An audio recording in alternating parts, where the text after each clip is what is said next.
Let me ask you this. You had mentioned to me a few days ago that you feel like the gender wars are going to happen in perpetuity. Why do you feel that way? Particularly the Black gender war. Yeah. And I don't know how much time we have left, but it really has to do with male-female dynamics. If any of your viewers are familiar with the author John Gray, he's probably most known or best known for his book, Men Are From Mars, Women Are From Venus. I'm not sure if I'm switching the order of that, but yeah, Men Are That's From right. and it's not that men have testosterone, women have estrogen. Actually, both genders have both. Men have testosterone and estrogen, women have testosterone and estrogen. It has to do with the amounts of the proportions of estrogen and testosterone that we have. And actually, what he discusses is that people build either testosterone or estrogen through their environment and through their actions. So there's specific things that you can do that will raise your testosterone, that your body creates it. So it's better for your body to create the hormones naturally rather than for you to be, I guess, supplementing them.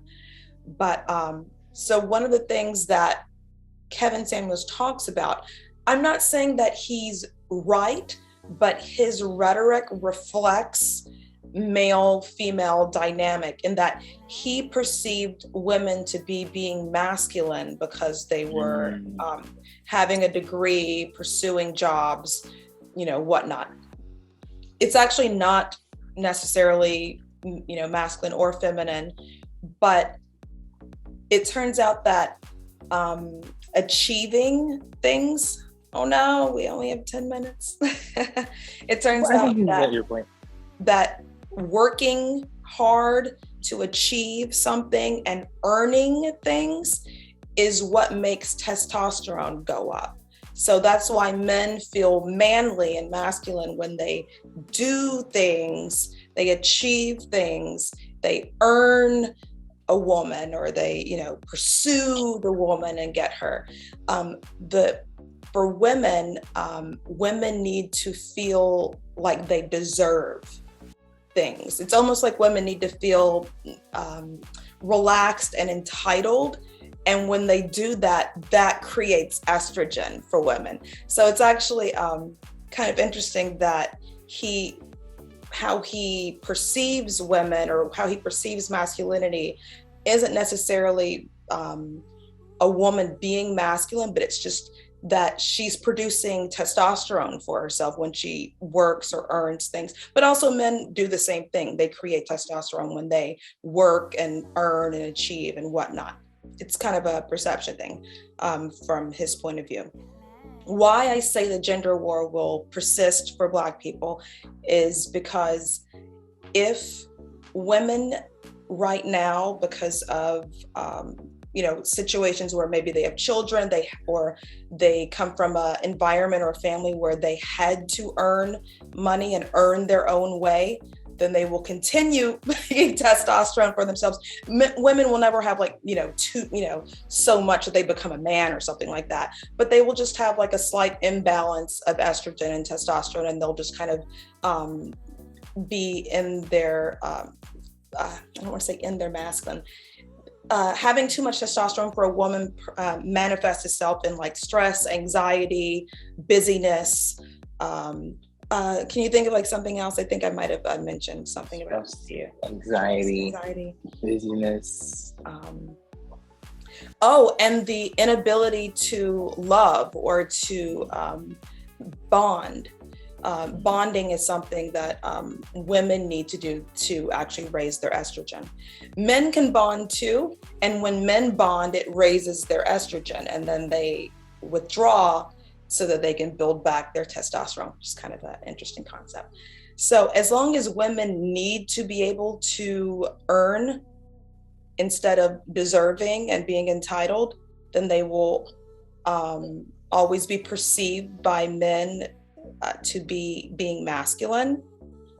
And if the men of that group are not able to achieve and in order to pursue a woman, then they're just always going to be at odds. Like men need to achieve and earn in order to get a woman, and women need to feel like they deserve and that they're entitled, and they need to be pursued and not be earning for money in order to act out their role in male-female dynamics. So that's why I say that as long as it's a resource issue, basically, is what I'm saying. If Black men do not have the resources they need and cannot achieve the resources that they need, then then the women will continue to have to earn and achieve, and then the women will resent the men for not achieving and not pursuing them, and the men will resent the women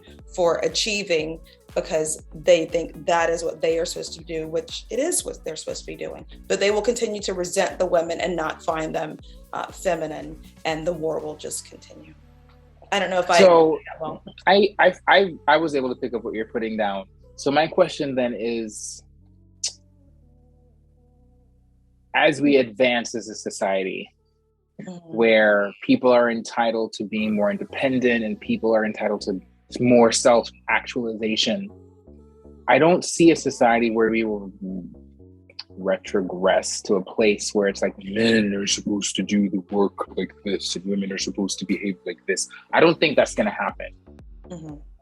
Will there be a balance in the future, in your opinion, where women can actualize, have self-actualization, independence, work, and sit in their femininity, or will it be where they need to just, what does it look like to you? I think it already does exist, and that's why I said this is a Black gender war issue, because this balance has kind of worked itself out in a way in other communities. Other communities understand that, like, okay, we both need to work, but because they have the resources because the men and because those communities have resources, the women are not dependent solely upon themselves for resources. They know that they have an entire group, they have a community, and they also have their men that they can look to. And if they really needed to, like, they could let the job go. I don't know if you're familiar with like the hierarchy of needs. So so like historically women would depend on men historically women would depend on men for shelter and security.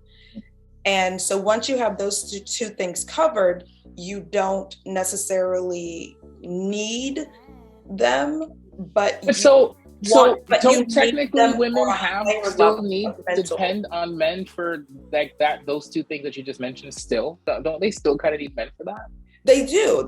They still do. That's what I was going to say, but it's on a higher level mentally. So, it's not like we're depending on you for just a shelter, or security from other men necessarily. Like, it's not an immediate threat. It's more of a concept of a threat of, insecurity or, not having shelter. The needs still exist, but I forgot where I was going to go with that. But well, I feel like I understand what you're trying to say. But the problem is, like, once women have that covered, that it sounds like you're saying technology and everything has advanced to the point where those kinds of like really rudimentary needs on men are vague and abstract, because now it's kind of like systems kind of work in a way where you can just make a phone call or whatnot. It doesn't really appear that it's men that kind of do these things. So I think it's a very interesting perspective. There's a person out there that kind of has this conversation. But women still need men in order to, for pair bonding, in order to build estrogen.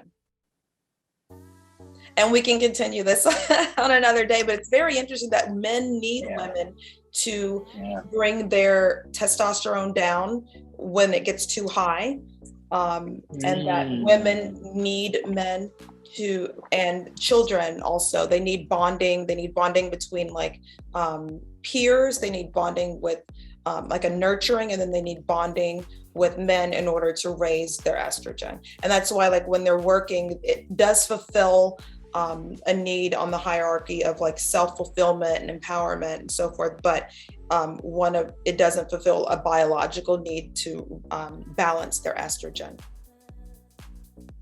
Again, this is such a fascinating topic for me. I was thinking about it the other day. I think another reason why it's so fascinating for me is, as a gay man who's in a gay couple who wants to have kids.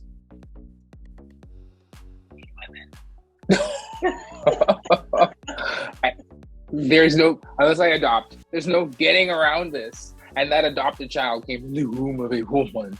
So I'm just kind of like, God, I hope we get this together soon. It really irritates me and annoys me that we have this infighting when there's also some other more pressing problems that are specifically plaguing the Black community. Exactly. People are going to the moon and we're still fighting over, like, what do you bring to the table? And, you know, are you fit, feminine, and friendly? Like, it's pretty sad, actually. But I think we're running out of time. So if you want to close it out. Absolutely. Well, once again, ladies and gentlemen, thank you for taking your time and watching this conversation about the gender wars and whether they or not they will subsist. Hopefully they will not. This is an ongoing conversation. This is probably going to be some sort of series where all sorts of incidences will occur and come up. But yes, it is your boy Drew, and it is Karma Royale having these gender conversations. And smile even if you're not smiling, because it could save a life. We'll talk to you soon.